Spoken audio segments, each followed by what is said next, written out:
Poder Judicial, al servicio de todas las personas. Servicio Nacional de la Discapacidad. Skadden Foundation. Jeff Legal Advocacy Worldwide.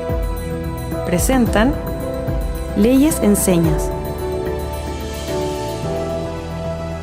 La información aquí contenida es un material de referencia para entender el funcionamiento de las leyes. En ningún caso debe ser considerada como la ley en sí, doctrina, argumento legal ni sustituto de un abogado. Los jueces del Poder Judicial dictan sentencias sobre la base de los antecedentes de cada caso en particular. Ahora veremos los derechos de la maternidad y la paternidad, segunda parte. ¿Qué significa fuero maternal? Es el derecho que tiene toda mujer trabajadora a no ser despedida. Pero a veces su empleador puede hacerlo con autorización del juez competente, quien solo podrá concederla en los casos de las siguientes causales: vencimiento del plazo convenido, conclusión del trabajo o servicio que dio origen al contrato o hechos imputables a la conducta del trabajador.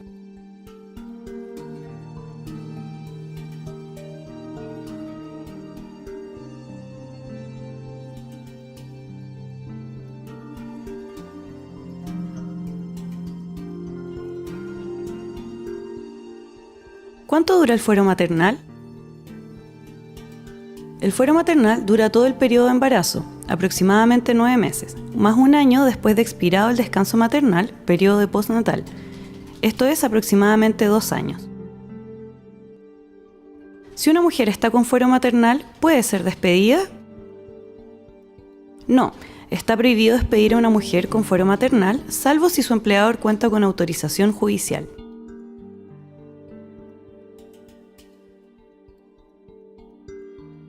Y si la despiden durante el periodo de fuero maternal, ¿dónde y cuándo puede reclamar?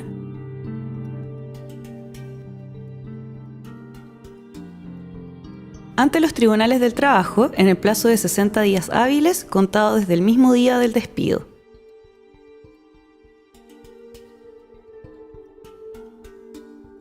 Después de ese periodo, se pierde la posibilidad de reclamar. Durante los periodos de pre- y postnatal, ¿sigo recibiendo mis remuneraciones o rentas?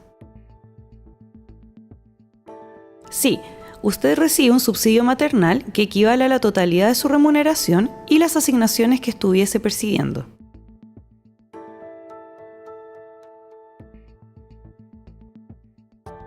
Solo se descontarán las imposiciones de previsión y descuentos legales que correspondan.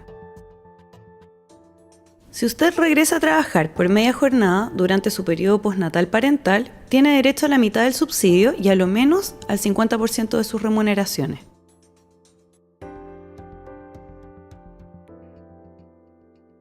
¿Usted tiene derechos a la cuna?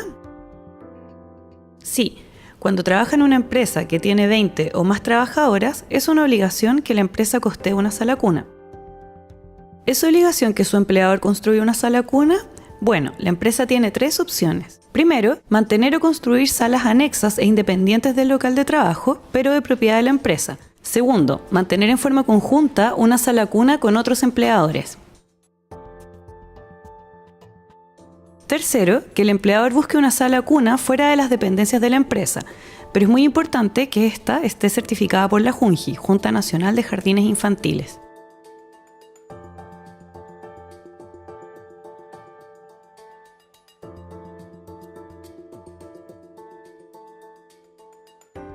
Si a usted no le gusta la sala cuna de la empresa, ¿puede exigir a su empleador el pago de una sala cuna externa?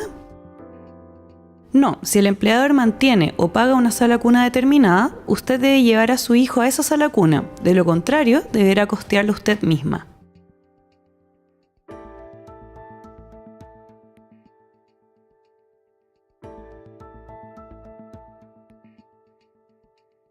Nosotras las mujeres, al volver al trabajo luego del postnatal, ¿podemos pedir permiso para salir a alimentar a nuestros hijos? Sí, existe el derecho a la alimentación de los hijos hasta 2 años. Las madres trabajadoras disponen de 1 hora al día para amamantar o dar alimentos a sus hijos.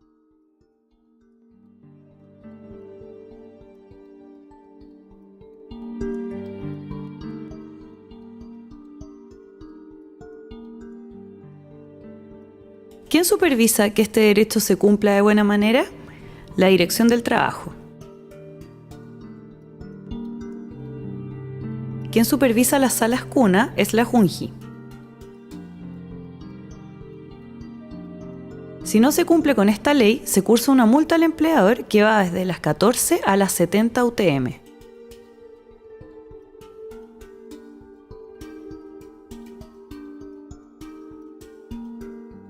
Esto es entre los 575.000 y los 2.870.000 pesos.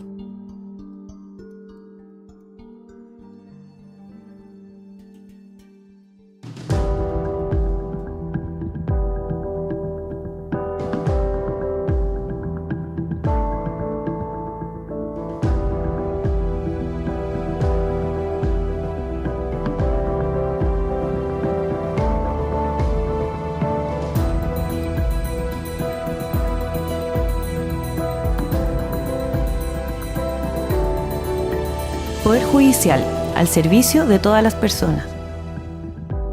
Servicio Nacional de la Discapacidad. Skadden Foundation. Jeff Legal Advocacy Worldwide. Leyes en Señas.